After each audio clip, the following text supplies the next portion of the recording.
Now, this is a very, very well thought out structure to analyze any text. That means we pick up any Hindu text, you can use this fourfold structure to analyze it. So you take a text, first thing I must ask myself is, do I have the qualifications? Next question is, what is the subject of the text?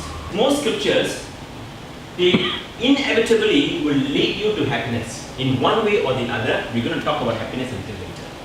Because there are different types of happiness. Anyone who has adhikara becomes what we call as adhikari. So that means if you have adhikara, you are an adhikari. That means now I am eligible. That's the meaning.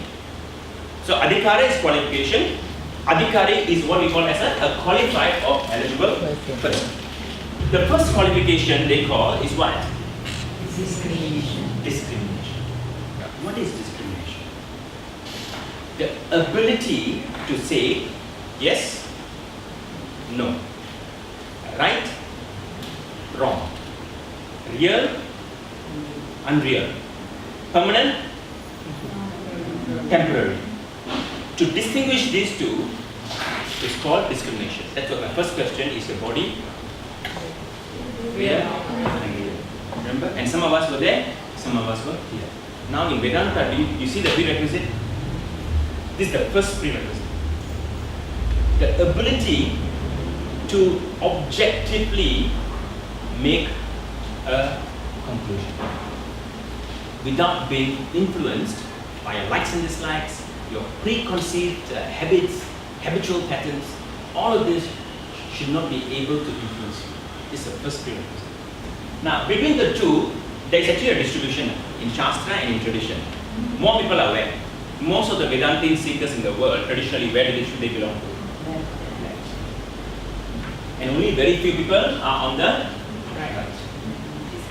Possible. That's why it's called moderation. So that's why once you go here, the life is more of moderation. There's a word for it.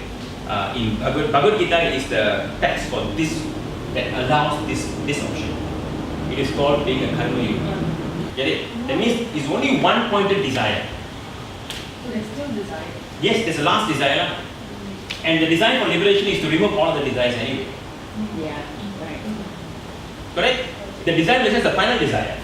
You get it now? If you don't have it, develop it.